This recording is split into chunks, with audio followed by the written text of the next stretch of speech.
Okay. Technical difficulties today have caused me to take proactive measures in making class asynchronous. The first thing we need to do is to go back and actually look at Taj Mahal. Um, we started looking at it in class on Tuesday. Just as a reminder, things that we talked about, I think in this class, we talked about the colors, the fact, the whiteness. We did a little bit of describing. I said, it was ethereal, it was weightless, and it was very symmetrical. The symmetricality of it is particularly important because the symmetricality creates a sense of peacefulness, and considering the fact that this is a tomb, a resting place, the peacefulness makes a lot of sense. In some classes, I also asked people to write about connections between what you see here and other Islamic architecture. I will repeat one more time. The Taj Mahal is not a mosque. The complex on which the Taj Mahal exists does have a mosque on it, but the Taj Mahal itself is not a mosque, so please don't think that it is. However, it is a building that has, religious overtones, considering the fact it's a resting place, and so for that reason, we will not see any figural imagery, as is traditionally we don't see that in religious contexts in Islamic works. Okay, and so I asked some classes to look at this piece and think about what they saw here that reminded them of other Islamic architecture pieces that we've seen. Probably you noted the minarets, right? Those are towers, those are minarets. You probably perhaps noted, if we looked at this slide, the waterways, right? These waterways should remind you of the Court of the Lions, where we have the four rivers of paradise, right? You may also recognize these as iwans, right? These outdoor spaces with these pointed arches. The iwans that you saw at the Great Mosque of Isfahan.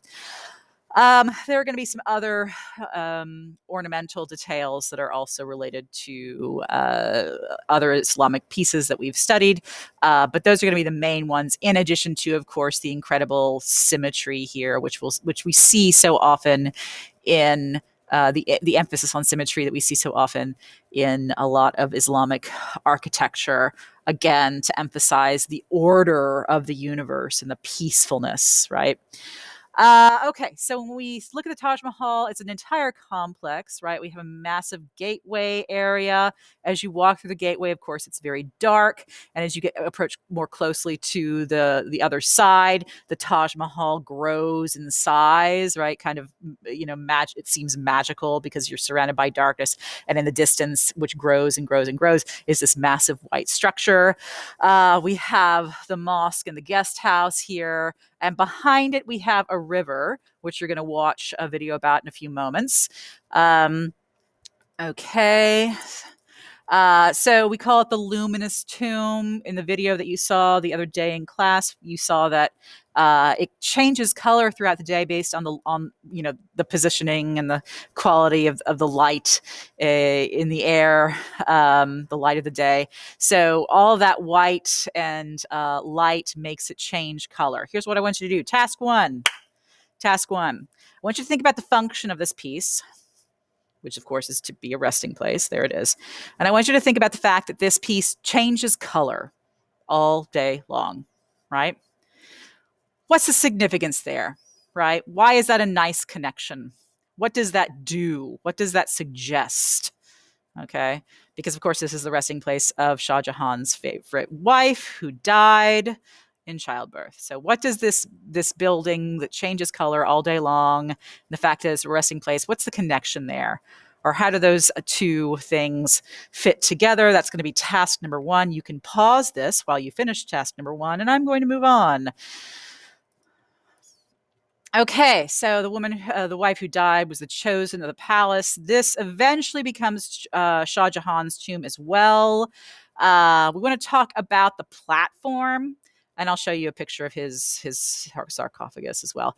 The platform that the Taj Mahal is on, if we look at it, we're like, well, how do people get up there, right?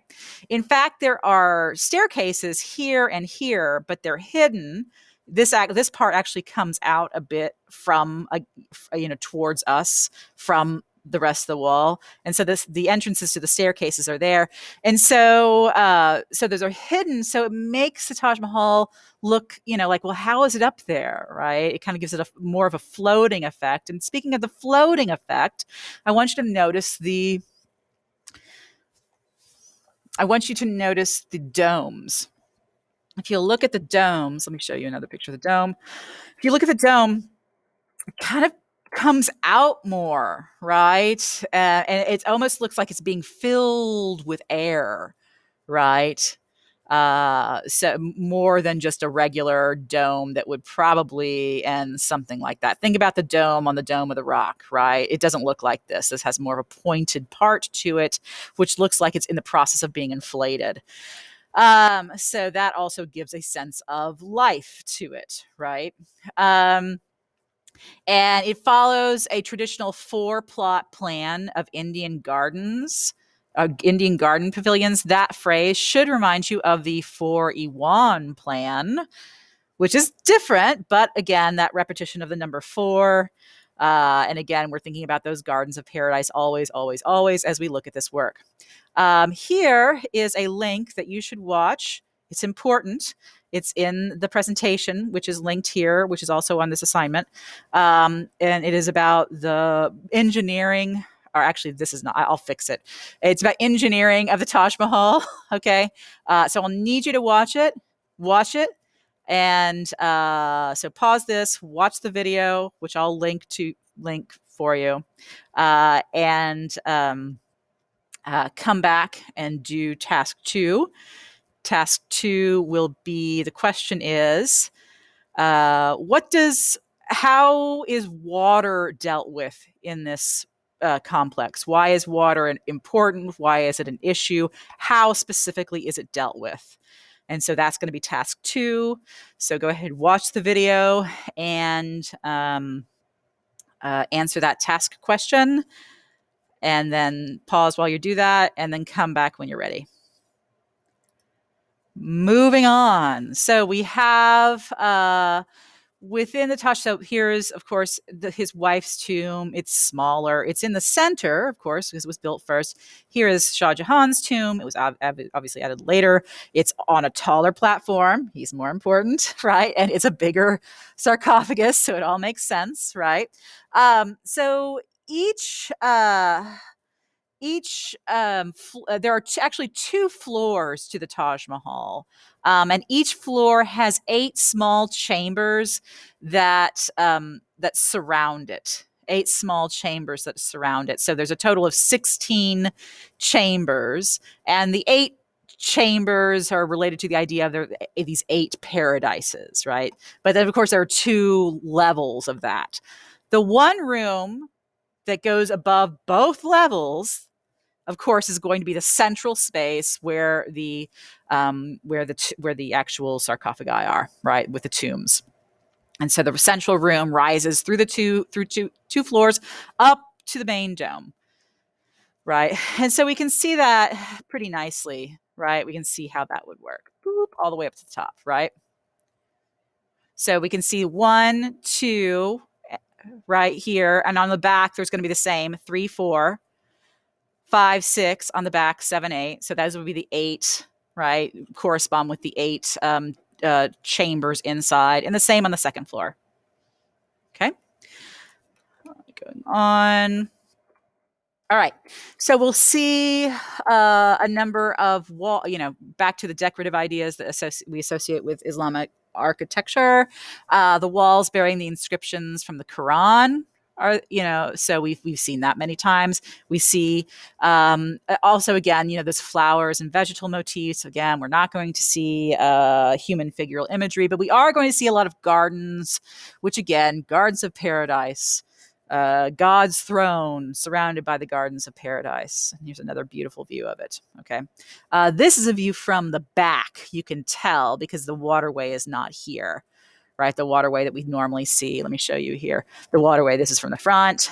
So this is the back, which of course looks exactly the same as the front, minus, the landscaping outside, right? Incredible symmetricality. All right.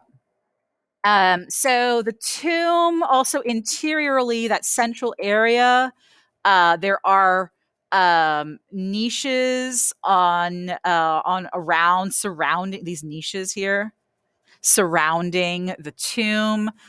So 8 niches, probably actually on each floor here. And so we have this nice balance or interplay between light and shadow. Of course, what happens during the day? The sun moves, right? So I want you to please in task number two, or I guess, no, task 3 at this point. In task 3, right? Because we did task 2 was the water. Task 3, I want you to tell me, why would it be designed to make the light move, right? Why is there such this emphasis on light and shadow in the interior space? Okay. And maybe a similar answer to what you said in task 1, but that's fine. Okay. So we can see we see it here as well. We have these screens, right, which put these beautiful patterns on the wall as well. And so I also want to point out that the arches point upward, right? And you want to think about, what does it make you do? It makes your eye kind of go up, right? And you want to think about the effect of that and the intent of that. All right. So hopefully you've already answered the question about the light. If you have not, pause and answer the question and then come back. That was task 3. Again, the question was, what does the light and the shadow and the movement of light on the interior, what's the effect of that? What's the benefit of that, etc.? Especially considering the function. Okay. So again, so here are some images of the interior. We have those pointed arches, kind of an odd angle, but we can see everything moves up, moves up, moves up. And the interior, in many ways, is very much like the exterior, right? As you can see, right? Very beautiful. All right. Term, pietra dura. Pietra dura. You might think of that. Might remind you of Pietra Serena, the green gray stone that we saw back at what's that little chapel by Brunelleschi? Pazzi Chapel, right? But this is Pietra dura, which is a bit different, or very different. It's inlaid stone, and sometimes, actually precious stone, right? Precious and semi-precious stone. So we have the basic marble, but then the marble is carved out. So this particular piece of stone that has been shaped can fit into it. This is and look at this one over here. Mind-boggling amount of work that goes into this, right? And very beautiful. So again, pietra dura, it's a term for an inlay technique using cut and fitted, highly polished colored stones to create images, right? It's very decorative and also very time consuming.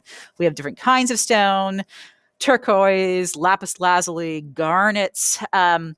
This is such that if you go, I guess when it's getting dark, I haven't been there. It's on the bucket list. But when you go when it's getting dark, you can bring a flashlight and kind of hold it up to these areas that have this inlaid stone, and the stone will kind of flicker and move, right? So again, there's this emphasis on light and movement.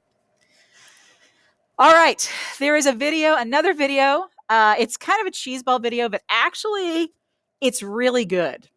And I really want you to pay attention and take notes on it, because the information it gives about how the images, or how the view of the Taj Mahal works and how it affects the viewer is really very interesting, and could very well come up. These ideas, or some of these ideas, could very well be very helpful to you if you were writing an essay.